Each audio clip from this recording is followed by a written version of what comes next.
Hi friends, welcome back to అక్క చెల్లి ఒక కూతురు. శ్రావణ మాసం వచ్చింది కదండి. అందరం ముత్యాలమ్మ తల్లికి పెట్టుకుంటాం కదండి. మేము కూడా మా ఊర్లో ఉన్న గుడిని చూపిస్తూ, గుడిలో ఉన్న అమ్మవారిని మేము ఎలా పూజ చేసుకున్నామో చూపిస్తూ, మా పూజ గురించి కొన్ని వివరాలు మీతో పంచుకుంటానండి. మా అత్తగారు వాళ్ళు గోదావరి జిల్లా వాళ్ళు కదండి. వాళ్ళు ఉగాది ముందు వచ్చే అమావాస్య రోజున నూకాలమ్మ తల్లికి పెట్టుకుంటారనమాట. అయితే మన ఆనవాయితీ ఏంటి, ముత్యాలమ్మ తల్లికి పెట్టుకుంటాం కదండి. దాని ప్రకారం శ్రావణ మాసంలో ఇలా ముత్యాలమ్మ తల్లికి కూడా పెట్టుకుంటామండి. మా అత్తగారి ఆనవాయితీ ప్రకారం ఉగాది ముందు వచ్చే అమావాస్య రోజున నూకాలమ్మ తల్లికి కోడిని కోసుకొని బూరెలు గారెలు పప్పు బియ్యం వండుకొని అమ్మవారికి సమర్పించుకొని దండం పెట్టుకుంటాం. ఇప్పుడు శ్రావణ మాసంలో మాత్రం నైవేద్యం వండుకొని పసుపు కుంకుమ గాజులు తాంబూలంతో పాటు నైవేద్యం కూడా తీసుకొచ్చుకొని అమ్మవారికి సమర్పించుకొని దండం పెట్టుకొని వెళ్తామండి. ఇది గుళ్ళోకి వచ్చి చేసుకుంటాం అనమాట. అదేమో ఇంటి దగ్గర చేసుకుంటాం. ఏ అమ్మవారైనా గ్రామదేవతే కదండి, ఎవరికి చేసినా ఒకటే.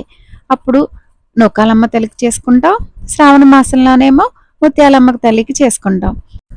ఎవరికి చేసుకున్నా మనం చల్లగా ఉండాలనే కదండి. ఇక్కడ అమ్మవారి గుళ్ళోకి వచ్చి అమ్మవారికి ఇలా చూడండి పసుపు కుంకుమ పువ్వులు సమర్పిస్తాం అనమాట. ఇక్కడ చాలామంది కోళ్ళు కోసుకుంటారు, మేకలు కోసుకుంటారు. వాళ్ళు మొక్కుకున్న దాన్ని బట్టండి అన్నీ చేసుకుంటారు. మేమైతే శ్రావణ మాసంలో అసలు నాన్ వెజ్ తినమండి. అందుకని మేమేమీ చేయమన్నమాట. చాలామంది గుడికి కూడా రారండి. మేము నూకాలమ్మ తల్లికి ఇంట్లో ఎలా పెట్టుకుంటామో అలాగే ముత్యాలమ్మ తల్లికి కూడా ఇంట్లోనే పెట్టుకుంటారనమాట. అక్కడే దండం పెట్టుకుంటారు. ఇలాగా పసుపు కుంకుమతో అభిషేకం చేసిన తర్వాత ఇలా చూడండి, ఇలాగా అమ్మవారికి జాకెట్ ముక్కతో పాటు తాంబూలం గాజులు సమర్పిస్తాం అనమాట. దాంతోపాటు ఇలాగ చలమిడి వడపప్పు నైవేద్యం మనం ఏం వండుకొని వెళ్తే అదండి. ఇక్కడ జాకెట్ ముక్క అనే కాదండి, చాలామంది చీరలు కూడా ఇస్తారనమాట. అది కూడా మనం మొక్కుకున్న దాన్ని బట్టి. మాకిక్కడ పెళ్ళిళ్ళు అయినప్పుడండి ఆడపెళ్లి వారి ఇంట్లోనూ మగపెళ్లి వారి ఇంట్లోనూ 16 రోజుల పండగ లోపల ముత్యాలమ్మ తల్లికి పెట్టుకుంటామండి. ఇద్దరిళ్లలో పూజలు చేసుకుంటాం అనమాట. మీరు అలాగే చేస్తారా అండి? చేస్తే కామెంట్ చేయండి. మీ పద్ధతులు ఎలాగుంటాయో మాకు తెలుస్తాయి. ఇక్కడ గ్రామదేవత కదండి, మన చేత్తోనే మనం అన్నీ చేసుకోవచ్చు అనమాట. మనం తీసుకెళ్లి నైవేద్యాలు మనమే పెట్టుకోవచ్చు. అమ్మవారికి జాకెట్టు పువ్వులు పసుపు కుంకుమ మనమే అలంకరించవచ్చు, అన్నీ చేయొచ్చు. మనమే కొబ్బరికాయ కొట్టుకొని అక్కడ పెట్టుకొని మనమే హారతి కూడా ఇచ్చుకోవచ్చు. ఏదైనా మన ఇష్టం అండి. అమ్మవారికి చక్కగా పూజ చేసుకొని అన్ని నైవేద్యాలన్నీ సమర్పించుకొని ఇలా హారతి ఇచ్చుకొని దండం పెట్టుకున్నామండి. మనసు ప్రశాంతంగా ఉంది. శ్రావణ మాసం వచ్చిన దగ్గర నుండి వెళ్దాము అనుకుంటే కుదరలేదండి. మేము ఇక్కడ ఆదివారాలు గురువారాలే వెళ్ళి నైవేద్యం సమర్పించుకుంటామండి. మీరు అంతేనా అండి? లేకపోతే శ్రావణ మాసం నెల రోజులు సమర్పిస్తారా? అది కూడా కామెంట్ చేసి చెప్పండి. అమ్మవారికి వండే నైవేద్యం ఎలా వండుతామో చూద్దామండి. దానికోసం పప్పు బియ్యం ముందే ఒక గంట ముందు నానబెట్టుకోవాలండి.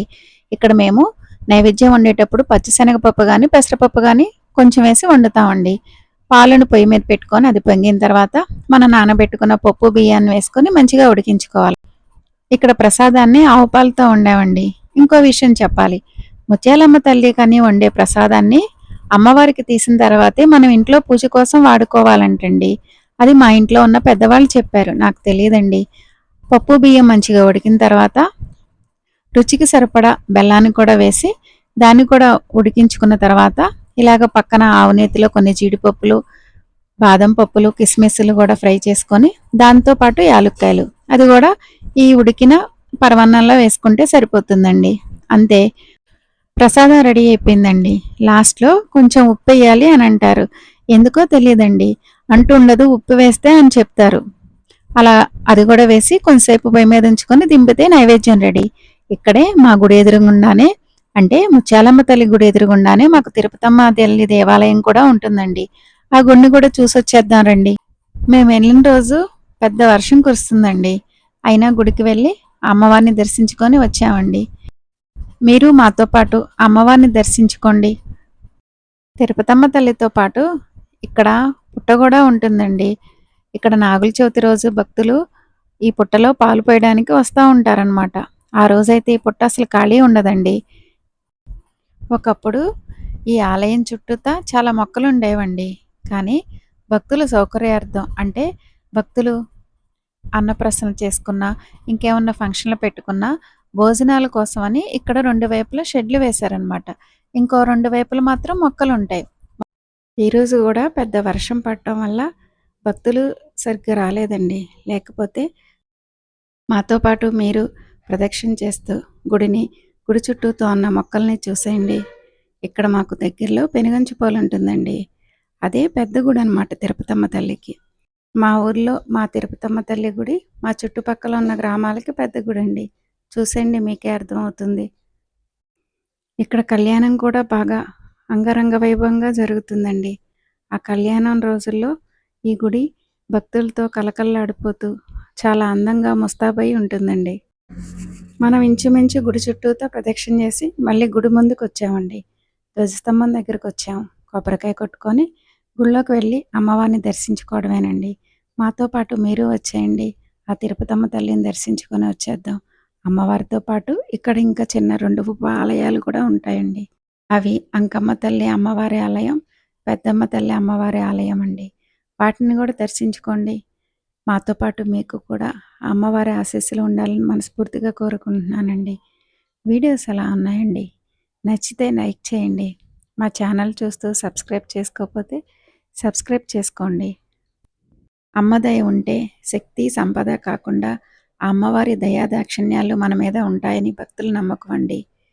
మనందరికీ అమ్మవారి ఆశీస్సులు ఉండాలని మనస్ఫూర్తిగా కోరుకుంటున్నానండి. అమ్మ చూడండి ఎంత అందంగా ఉన్నారు. మీరు మీ మనసులో ఉన్న కోరికలు తెలుపుకోండి. Thanks for watching.